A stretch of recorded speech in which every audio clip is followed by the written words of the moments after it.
Hello साथियों, आपका स्वागत है आपके अपने चैनल एपेक्स अकेडमी 1 पर। आज हम लोग पढ़ेंगे प्रथम कोटि की अभिक्रिया के समाकलित वेग का समीकरण। ठीक है, इसमें क्या होता है कि ये क्वेश्चन पूछता है आपसे कि प्रथम कोटि की अभिक्रिया क्या होती है और प्रथम कोटि की समाकलित समीकरण को सिद्ध कीजिए। ठीक है, ये पूछता है आपसे और ये क्वेश्चन आपके 3 नंबर का आएगा सिद्ध करने के लिए, या फिर 1 नंबर का आएगा तो पूछेगा कि अभिक्रिया के समाकलित वेग का समीकरण क्या होता है, ये लिख दीजिए। ठीक है, तो इतने क्वेश्चन आता है यहाँ से, तो आइए सिद्ध करते हैं इसे। ठीक है, तो यहाँ मान लें हम लोग कि माना कोई अभिक्रिया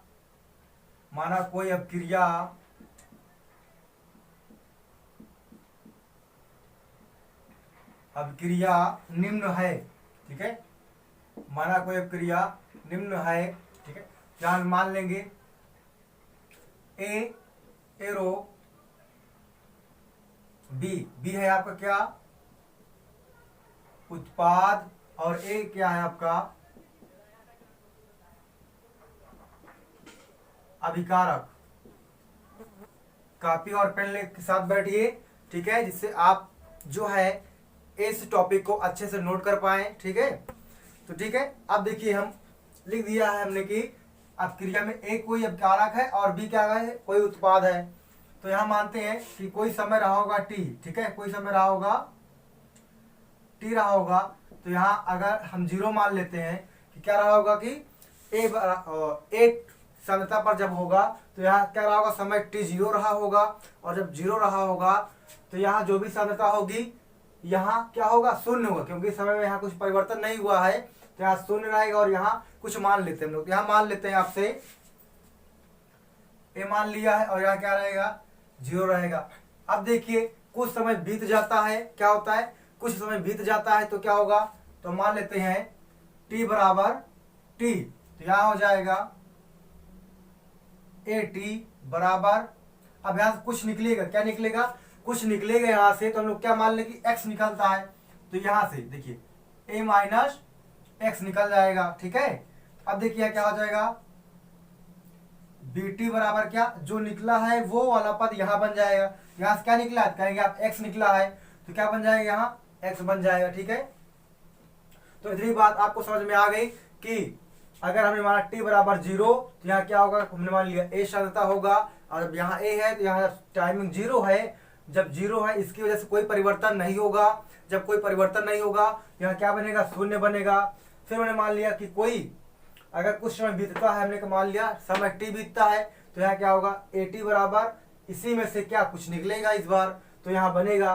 तो यहाँ से क्या निकला x निकल जाएगा, तो क्या हो जाएगा ए टी बराबर ए माइनस एक्स हो जाएगा और बी टी बराबर क्या हो जाएगा x हो जाएगा। अब यहाँ से आप निकाल लीजिए, यहां से निकाल लेते हैं रेट, क्या निकाल लेते हैं रेट कि रेट कितना होता है, तो देखिए ये आ जाएगा आपका रेट ए कंसंट्रेशन पावर कितनी ए की होगी, क्योंकि यहाँ एक ही अभिकारक है इसलिए क्या होगा ए, और यहाँ क्या होगा कांस्टेंट के होगा। ठीक है, कांस्टेंट के होगा, और के क्या है आपका लिख लीजिए के क्या है आपका वेग स्थिरांक, के क्या है आपका वेग स्थिरांक है। अब क्या निकाल लेंगे यहां से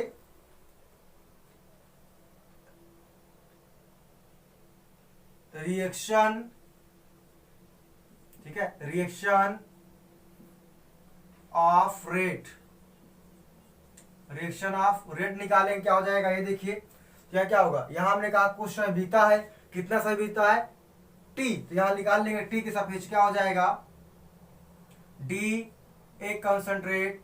और हमने आपको इसके पहले बताया था कि जब भी ये अभिकारक होता है इसमें क्या लूजमेंट होता है, टूट कर ये बनता है तो इसमें कमी आएगी, तो यहाँ क्या हो जाएगा minus D A concentrate upon time क्या होगा डी टी। ठीक है, टाइम क्या हो जाएगा डी टी। इस तरीके से ये हो गया। अगर हम चाहें तो इसको मान लें समीकरण नंबर 1, इसको मान लो समीकरण नंबर 2 मान लीजिए। बात समझ में आ रही है आपको बिल्कुल अच्छे से। इसको मान लिया हमने रेट को, रेट क्या होता है, दर होती है। तो दर हमने निकाल लिया के कंसंट्रेट 1/1 हो गया, और इसको मान लिया समीकरण नंबर 1। और देखिए के को क्या बोलते हैं, वेग स्थिरांक कहा जाता है। और यहाँ रिएक्शन ऑफ रेट, ठीक है, हिंदी में क्या हो जाएगा, अभिक्रिया की दर क्या हो जाएगा, अभिक्रिया की दर क्या हो जाएगा, माइनस डी अर्थात delta A concentrate upon D T. इसे मान लो समीकरण नंबर 2। अब क्या करोगे, समीकरण 1 और 2 को बराबर दिखा देंगे। यहां लिख देते हैं, क्या लिखिए, समीकरण 1 तथा समीकरण 2 को बराबर रखने पर, बराबर रखने पर तो ये हो जाएगा, देखिए क्या बन जाएगा, minus D A concentrate upon D T हो जाएगा, और इक्वल क्या हो जाएगा, के ए कंसंट्रेट। ठीक है, अब यहां से माइनस आप दे दीजिए इसको, ठीक है, क्योंकि यहां माइनस नहीं लगता, माइनस यहां लगेगा तो क्या हो जाएगा, हो जाएगा D A concentrate upon D T बराबर माइनस के ए। ठीक है, अब क्या होगा, यहां पास इतना हो गया है। ठीक है, अब क्या होगा, यहां पास लिया जाएगा दोनों ओर समाकलन लेने पर, क्या लिया जाएगा, दोनों ओर समाकलन लेने पर। यहां मैं लिख देता हूं, दोनों ओर समाकलन लेने पर। ठीक है, अब जब समाकलन लेंगे तो देखिए यहां समाकलन लगा देंगे और यहां लगा देंगे, और के क्या है, अचर पद है, तो इसलिए इसको हम बाहर निकाल लेंगे। ठीक है, इसके पहले क्या है, देखिए अब ए है और यहां भी है, तो ए और ए एक जगह ले लेते हैं और टी को उधर भेज देते हैं, अर्थात ए टी को यहां भेज देंगे और ए को इसके नीचे। तो क्या हो जाएगा, देखिए समाकलन डी ए अपॉन ए हो जाएगा बराबर माइनस के समाकलन dt हो जाएगा, क्या हो जाएगा, dt हो जाएगा। ठीक है, इतनी बात समझ में आ रही है आपको कि इसको हम एक सिंबल में a ले लेंगे और dt को वहां भेज देंगे। ठीक है, उसके बाद क्या होगा, समाकलन लगा देंगे, समाकलन dA अपॉन a हो जाएगा और माइनस के समाकलन dt हो जाएगा।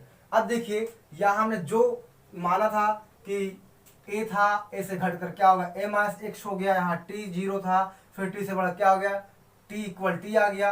यहाँ मान लेंगे हम लोग at अपॉन a, और यहाँ मान लेंगे टाइम के रिस्पेक्ट में t अपॉन 0। अब जो है जिसको स्क्रीनशॉट लेना है या शॉर्ट स्क्रीन लेना है वो शॉर्ट स्क्रीन ले ले, फिर मैं इसे इरेज करके आगे लिखता हूं। ठीक है, ले लिए होंगे ना शॉर्ट स्क्रीन, ठीक है।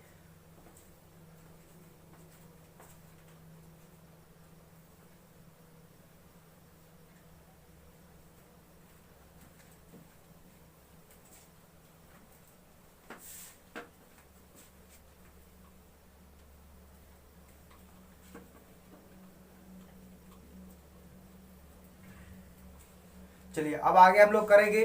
तो यहाँ एक फार्मूला लगता है, क्या लगता है, एक फार्मूला लगता है, वो देख लीजिए। जैसे समाकलन dx अपॉन x है, तो क्या होता है, ये आता है आपका फार्मूला log, क्या हो जाएगा, क्या हो जाएगा साथियों, log x, क्या आता है, log x। अगर यहीं पर समाकलन dA अपॉन ए ले लिया तब क्या आएगा, सॉरी क्या आएगा, log ए आएगा। इन फार्मूलों को स्टार लगा कर लिख लो, क्योंकि जो मैथ वाले बच्चे हैं वो तो जानते हैं, लेकिन जो हमारे प्यारे बायो वाले छात्र हैं वो इनको नहीं जानते हैं, इसलिए इन फार्मूलों को आप जल्दी से नोट डाउन कर लीजिए। अब देखिए मैं आगे लिखता हूं, तो क्या था समीकरण, अब समाकलन करेंगे तो क्या हो जाएगा, देखिए लॉग ए हो जाएगा, क्या हो जाएगा, लॉग ए हो जाएगा, और यहाँ 80 और ए, ठीक है, 80 और ए हो जाएगा, और बराबर में क्या हो जाएगा, माइनस के डी टी का क्या हो जाएगा। देखिए अब यहाँ देखिए दूसरा फार्मूला, जैसे टी के रिस्पेक्टिव में होगा समाकलन टी, क्या बन जाएगा, टी आ जाएगा, ठीक है, क्या आ जाएगा, टी हो जाएगा। तो यहाँ क्या हो जाएगा, टी, यहाँ हो जाएगा टी, और ये हो जाएगा 0। अब क्या करेंगे, इनका मान रख देते हैं हम लोग, क्या करें, इसका मान रख देते, क्या हो जाएगा, देखिए लॉग 80 हो जाएगा माइनस लॉग ए हो जाएगा, ठीक है, और बराबर क्या आ जाएगा, माइनस के, एक बार टी रखेंगे और एक बार माइनस 0 रखेंगे। जब टी रखेंगे और माइनस 0 रखेंगे तो क्या आएगा भाई, 0 तो कोई मतलब ही नहीं है, तो क्या आ जाएगा, टी आ जाएगा, क्या आ जाएगा, टी, क्या हो जाएगा, के टी हो जाएगा। अब देखिए क्या हो जाएगा, के टी हो जाएगा। अब यहाँ पास जो है एक फार्मूला और लगता है, क्या लगता है, एक फार्मूला और लगता है, वो फार्मूला कौन सा है, आइए देखते हैं। ये लगता है लॉग ई बराबर 2.303 लॉग 10, ठीक है, ये फार्मूला लगता है। अब इस पे जहां जहां लॉग है वहां मान इसका रख दीजिए, तो देखिए यहां लिखते हैं,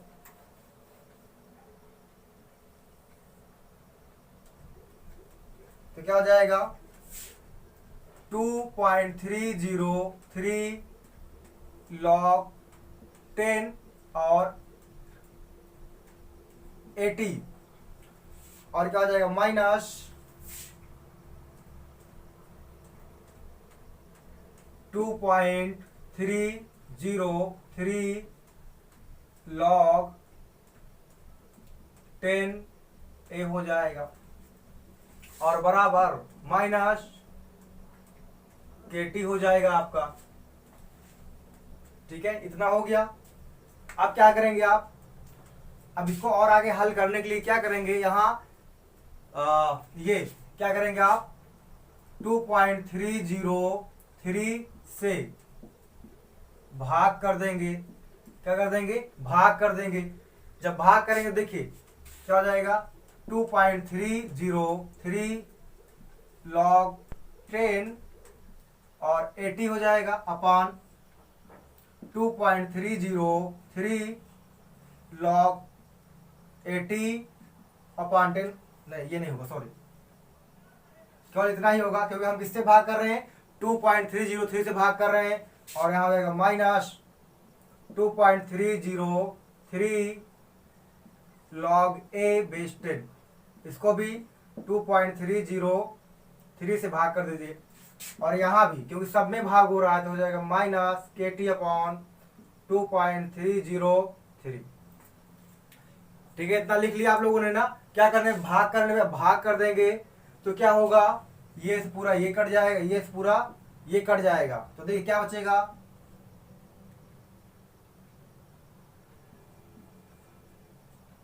बचेगा लॉग 80 अपॉन 10 और माइनस लॉग ए बेस 10 और माइनस के टी अपॉन 2.303।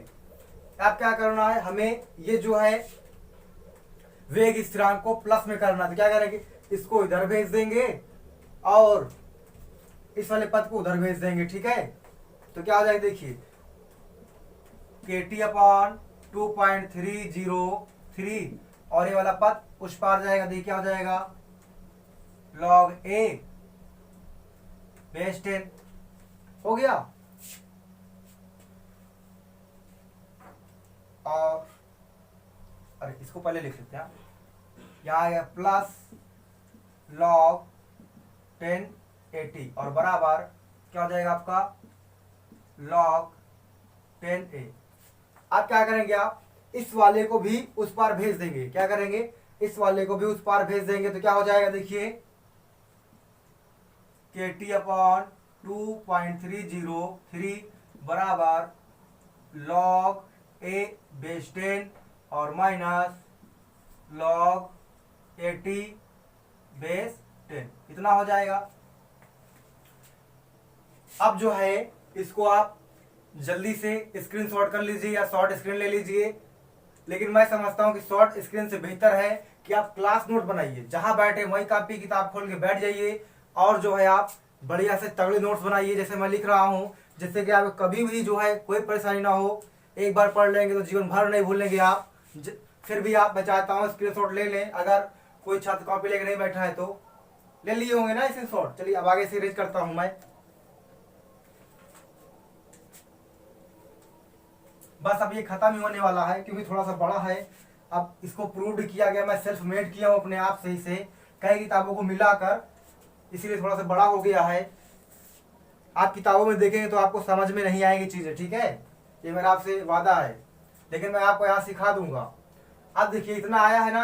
अब क्या करें, लॉग का नियम होता है, ठीक है, कि KT अपॉन 2.303 बराबर जो माइनस में तो कहाँ जाता है, कैंसर बटे में जाता है। तो क्या हो जाएगा, log A अपॉन 80, क्या हो जाएगा, log A अपॉन 80 हो जाएगा, बेस 10 हो जाएगा। हमें निकालना क्या है, समाकलित वेग का समीकरण। अब देखिए इसको यहां गुणा कर दीजिए और t को नीचे भेज दीजिए। क्या हो जाएगा, k बराबर 2.303 log A अपॉन 80 और यहाँ बेस 10, और ये t जो है आपका क्या हो जाएगा, नीचे आ जाएगा। क्या हो जाएगा, t बन जाएगा। अब क्या करेंगे आप, यहाँ 80 का मान रखने पर, 80 का मान रखने पर, बात समझ रहे हैं, 80 का मान क्यों रखा जा रहा है, क्योंकि जब हमने समीकरण को बनाया था, बिल्डअप किया था, तो क्या आया था, देखिए ये 80 बराबर a माइनस एक्स आया था ना ये, तब का हाँ सर आया था। जब ये आया था इसको रख देते हैं क्योंकि उसी का मान है तो उसको रख दीजिए आप। तो ये क्या हो जाएगा, k बराबर 2.30 log A upon A minus x और ये बेस 10।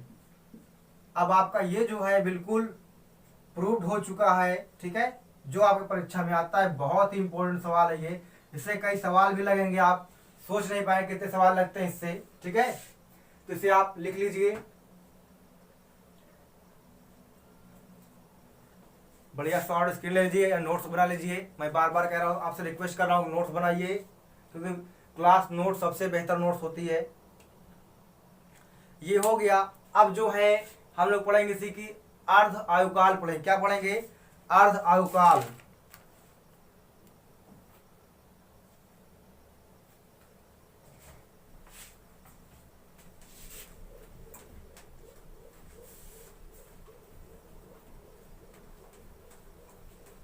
ठीक है, क्या पढ़ेंगे, अर्ध आयुकाल या अर्ध आयु।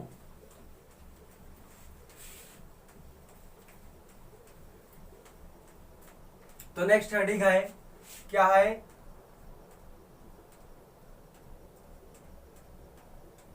अर्ध आयु। इसे क्या बोलते हैं इंग्लिश में, हाफ लाइफ। क्या बोलते हैं, हाफ लाइफ। जिससे मैं आपको समझाना चाहूं, जिसे आजकल जो है, अब क्या आम का समय आने वाला है, तो आप खूब आम का जूस पीते हैं ना, आम का जूस। तो कहेंगे हाँ सर आम का जूस पीते हैं। तो जैसे मान ले जाइए एक 2 ग्लास है, क्या है, 2 ग्लास है, और एक क्या है, ये पूरा जो है आपका भरा हुआ है, ठीक है, ये क्या है, पूरा भरा हुआ है। किससे भरा हुआ है, आम के रस से, क्या है, ये पूरा भरा हुआ है। तो मैं आपको वही समझाना चाहता हूं कि जो हाफ लाइफ होती है, तो क्या होती है वास्तव में हाफ लाइफ, क्या होती है। देखिए कि जो एक आम ग्लास भरा हुआ है आम के रस से पूरा, इसी को जो आप पिएंगे, आपको पीने में जितना समय लगेगा और जितने समय में क्या हो जाएगा, जितने समय में ये आधा हो जाएगा, उसे ही क्या बोलते हैं, अर्ध आयु काल या अर्ध आयु कहा जाता है। अगर मैं मान लूं इस गिलास को आधा खत्म करने में कितना लग गया, 1 घंटे लग गया, कितना 1 आवर, तो क्या होगा, यही क्या होगी, अर्ध आयु काल होगा कितना, 1 घंटा। कितना हो गया अर्ध आयु काल, 1 घंटा। यानी आप कह सकते हैं कि जितना समय लगेगा आधे गिलास को खत्म करने में वो क्या कहलाएगा, आपका अर्ध आयु कहलाएगी। तो आइए परिभाषा लिख लेते हैं इसकी, ठीक है। इसलिए अगर ले परिभाषा लिख लेते हैं तो लिखिए, वह समय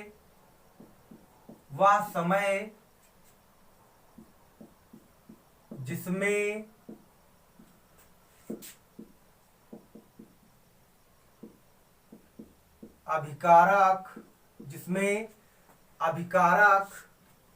जिसमें क्या लिखा गया देख लीजिए आप, वह समय जिसमें अभिकारक की प्रारंभिक सांद्रता,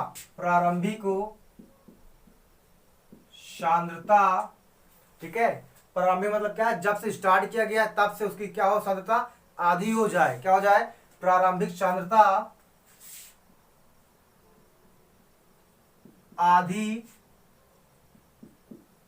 हो जाए, प्रारंभिक सांद्रता आधी हो जाए, ठीक है। तो उसे अर्ध आयु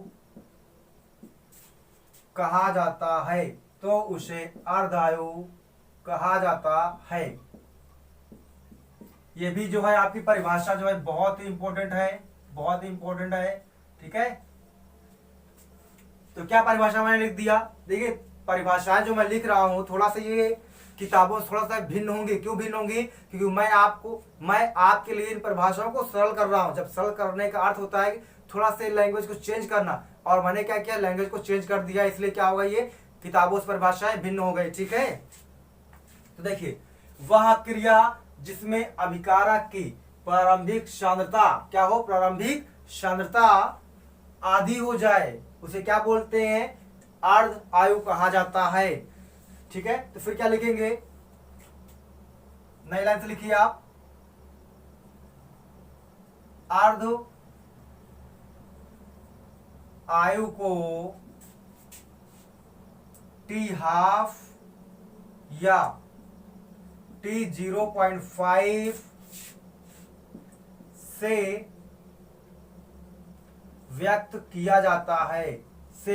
किया जाता है, ये भी लिख लीजिए कि अर्ध आयु को किससे लिखते हैं, तो अर्ध आयु को T½ या T0.5 से लिखा जाता है।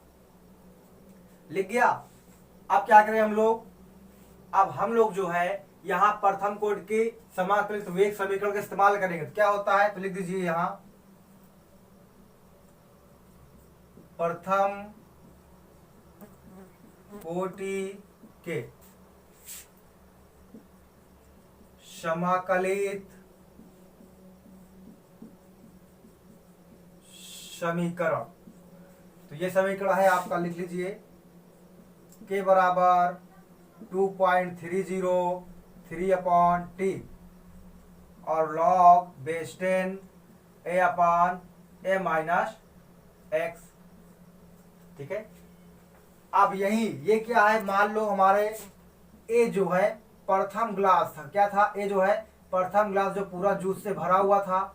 अब इसी को खत्म करने में, आधा खत्म करने में कितना समय लगा होगा मुझे नहीं पता। इसको मैं आधा खत्म कर दूं इतना, कितना होगा, आप कहेंगे हाँ सर आधा तो हो जाएगा, लेकिन कैसे, जैसे ये ए है तो क्या हो जाएगा, इसमें a/2 होगा ना। अगर ये वाला ए था तो ये कितना हो जाएगा, a/2 हो जाएगा। कहें हाँ सर a/2 हो जाएगा। जब a/2 हो गया तो मतलब ये आधी हो गई। जब आधी हो गई तो क्या हो गया, सांद्रता आधी हो गई। कब हो गई, प्रारंभिक के अपेक्षा क्या हो गई, दूसरी वाली आधी हो गई। तो यहाँ हम लोग ना रखेंगे, मान कहाँ रखेंगे, पहली है यहाँ रखेंगे, क्योंकि ये आधी हो रही, ना कि ये वाली आधी हो रही है इसके हिसाब से, ठीक है। क्या लिखेंगे यहाँ, a - x बराबर a/2 कामा टी बराबर टी हाफ रखने पर, ठीक है, टी हाफ रखने पर। अब इसको रख दिया जाएगा, ठीक है। आप शॉर्ट स्क्रीन ले लीजिए, फिर मैं थोड़ा इरेज करता हूं, अभी नीचे आपको दिखेगा नहीं फिर, ठीक है, ले लीजिए जल्दी से, ले लिए। चलिए अब इरेज करते हैं, ऊपर का थोड़ा इरेज कर देता हूं मैं, ठीक है, इतना इरेज कर देता हूं। अब देखिए क्या होगा, रख देंगे के बराबर 2.303 अपॉन टी हाफ, क्या होगा, टी हाफ होगा, और यहां हो जाएगा आपका log A upon A by 2, ठीक है। अब आपको इतना तो पता ही होगा क्लास 12 में कि ये ए कट जाएगा और ये भाग के ऊपर जाएगा, तो क्या हो जाएगा, देखिए के बराबर 2.303 अपॉन टी हाफ, क्या हो जाएगा, लॉग 2 हो जाएगा, log 2 हो जाएगा। अब यहां मैं लिख देता हूं log 2 का मान होता है 0.3010, ठीक है। जिसे ना याद हो जिस छात्र को, वो इस मान को लिख ले बेहतरीन तरीके से और याद कर ले। तो यहां मान रख देंगे, क्या हो जाएगा, देखिए के बराबर 2.303 अपॉन टी हाफ गुणे 0.3010, ठीक है, इतना आ जाएगा। अब इसको गुणा कर दीजिए, गुणा करने पर कितना आएगा, देखिए के बराबर 0.693 अपॉन टी हाफ। अब आप सोच रहे हो कि गुरुजी जो है इतनी जल्दी से कैसे गुणा कर दिए, तो मैं आपको बताऊं, मैं 6-7 सालों से पढ़ा रहा हूं, इसलिए क्या है, मुझे वैल्यू याद हो गई है, और जब वैल्यू याद हो जाती है तो गुणा करने में बहुत आसानी होती है। मैंने इसको मल्टीप्लाई का कितना आएगा, आंसर इतना आ जाएगा। अब एक बार चेक भी कर लीजिएगा, ठीक है।